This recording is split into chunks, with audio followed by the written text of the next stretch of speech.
बहू और बुलेट। घर के बाहर फट फट फट की जोर से आवाज हुई। सीमा को लगा कि पटाखे फूट रहे हैं। वो डर के मारे घर से बाहर निकली। देखा तो सामने योगेश यानी कि पतिदेव एक बुलेट बाइक पर बैठे हैं। अरे डर गई क्या? बाइक लेकर आया हूँ तुम्हें घुमाने के लिए। सच में? मुझे लगा पटाखे फूट रहे हैं। अरे पटाखे भी फूटेंगे और मिठाई भी बटेगी। माँ को तो बुलाओ। माँ भी बाहर आ जाती है। अरे योगेश बेटा, इतनी जल्दी आ गया? और ये गाड़ी किसकी है? साहब की है? हाँ माँ, तुम्हारा बेटा साहब से कम है क्या? मेरी ही है। अरे बेटा, इतनी बड़ी गाड़ी ले ली, इससे तो तू घोड़ा ही ले लेता। महंगी पड़ी होगी ना? माँ महंगी सस्ती छोड़ो और मिठाई लाया हूँ, गांव में बंटवा दो। अरे बंटवा क्यों दो?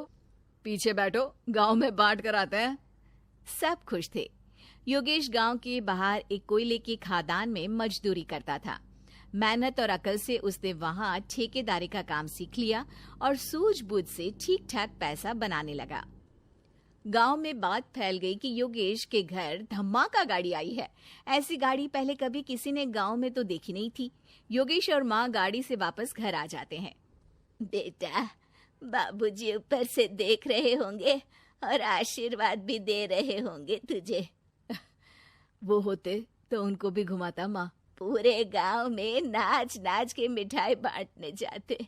जैसे मैंने नाच नाच के बांटी थी जब वो अपने लिए एक साइकिल लेकर आए थे। बस बस, बाबूजी दो बात भी सुनाते कि फटफट वाली फटफटी ले आया। सीमा आगे कहती है, अपने लिए तो ये गाड़ी ले आए और मेरे लिए? अरे ये गाड़ी तुम्हारे लिए ही तो है। पक्का मेरे लिए है? अरे पक्का तुम्हारे लिए है। अगली सुबह जब योगेश सो रहा होता है तो उसे बाहर से गाड़ी की आवाज आती है। वो घबरा कर चिल्लाता है, चोर चोर, मेरी गाड़ी ले जा रहा है, चोर चोर। माँ भी जागती है और योगेश के साथ दरवाजे की तरफ भागती है। जैसे ही दोनों बाहर निकलते हैं तो देखते हैं कि सीमा गाड़ी चला रही है। अरे बहू, नाक कटवाओगी क्या? ये क्या कर रही हो? अरे गिर जाओगी, ये क्या कर रही हो तुम? सीमा गाड़ी को रोक कर कहती है, सारे गांव में घुमा लाई, कहीं नहीं गिरी। क्या? सारे गांव में घुमा लाई? अरे लोग क्या कहेंगे बहू? सोचा क्या एक बार? यही कहेंगे कि कितनी अच्छी गाड़ी है। अरे तुम्हारे बारे में। हाँ, कहेंगे ना कि देखो कितनी अच्छी गाड़ी पर बैठी है। बहू गाड़ी रखकर योगेश और सासू माँ के पास जाती है। तुमने कब गाड़ी चलाना सीखा? हमारे बाबूजी के पास पुरानी स्कूटर थी, सीख ली। फिर स्कूल में एक मास्टर जी भी ऐसी ही गाड़ी लेकर आते थे, उन्होंने सिखा दी। हाँ, स्कूल के मास्टर आजकल यही सब तो सिखा रहे हैं। पढ़ाई का कुछ सिखाते तो कुछ भला होता। अरे बहू, अब गाड़ी मत चलाना। हमारे परिवार में कभी किसी औरत ने पीछे से आगे की सीट पे आने की हिम्मत नहीं की है। तुम भी मत करना, समझी? जी समझ गई माँ जी। सीमा सास की बात सुनकर चुपचाप रसोई में जाकर उदास होकर खाना पकाने लगती है। सास सुबह सुबह मंदिर से पूजा करके लौट रही होती है। तभी उसे दो औरतें रोक लेती हैं और कहती हैं, अरे बहू को थोड़े अच्छे लक्षण भी सिखा दो। गाड़ी चलाने निकली थी, गांव की मर्यादा का कोई ख्याल नहीं है। वही तो। अरे पैसे आने लगे हैं तो क्या मतलब कि किसी रीति रिवाज को नहीं मानोगे? अरे समाज में रहना है तो समाज के ढंग से ही रहना पड़ता है। अरे लाज भी नहीं आई बहू को? चूल्हे चौके से निकलकर सीधे गाड़ी लेकर चौराहे चबूतरे नाप लिए, फट फट फट करते हुए। अरे कुछ कह देना उसे। अरे ये क्या कहेगी? बूढ़ी सास है, इनकी थोड़ी ना चलती होगी घर में। हाँ, बहू की ही चलती होगी, मर्जी भी और गाड़ी भी। सास सब सुनकर घर आती है और बहू को चिल्ला के बुलाती है, अरे नाक कटवा दी सबके सामने गाड़ी चलाकर। औरत जात गाड़ी नहीं चलाती। शहरों में तो 4 पहियों वाली गाड़ी भी चलाती हैं और हेलीकॉप्टर, हवाई जहाज भी। शहर में थोड़ी ना रहती हो मैडम साहिबा। आज के बाद गाड़ी से ही नहीं, यूं भी निकलना बंद तुम्हारा घर से। माँ सही कह रही है। कहीं भी जाना हो तो मुझे बता देना, मैं लेकर चलूंगा।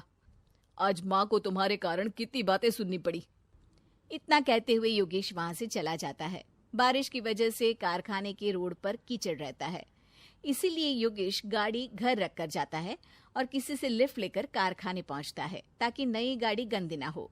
लेकिन शाम को इतनी तेज बारिश होती है कि उसे वापस आने का कोई साधन ही नहीं मिलता। बारिश बढ़ती जाती है। रात के 11 बज जाते हैं। रास्ते में एक नदी का ब्रिज है। अगर उस पर पानी आ गया तो योगेश कारखाने में ही फंस जाएगा। पूरी रात भूखे प्यासे बितानी पड़ेगी। घना अंधेरा, बिजली की कड़कड़ाहट और तेज बारिश। राजेश डर भी रहा था, ठंड से कांप भी रहा था। तभी उसे रोड से आती हुई एक रोशनी दिखती है। वो देखता है कि उसके सामने एक बाइक आकर खड़ी हुई है। वो ऊपर वाले को धन्यवाद देकर उस बाइक वाले आदमी की तरफ बढ़ता है, पर पास जाकर देखता है तो भौचक्का रह जाता है। सीमा, तुम यहाँ इतनी बारिश में गाड़ी पर? पहले बैठो तो, नदी ब्रिज पे आ जाएगी तो जाना मुश्किल हो जाएगा। योगेश गाड़ी के पीछे बैठता है। सीमा गाड़ी चला रही है। मैंने तो तुमको पहचाना ही नहीं। गाड़ी की आवाज तो पहचानी होगी ना। अरे पर मुझे नहीं पता था कि तुम आओगी। अच्छा किया कि तुम आ गई। माँ नहीं आने दे रही थी, पर हमेशा पति पत्नी की रक्षा थोड़ी ना करेगा, पत्नी को भी तो करनी चाहिए। योगेश को सुबह अपने किए पर पछतावा होता है। उसकी आंख में आंसू आ गए जो बारिश की बूंदों में बह गए थे। उसके बाद सीमा को सास ने और योगेश ने खुशी खुशी समाज की सीमा लांघने की मंजूरी दे दी। अब वो जहां भी जाती फट फट फट गाड़ी पे ही जाती।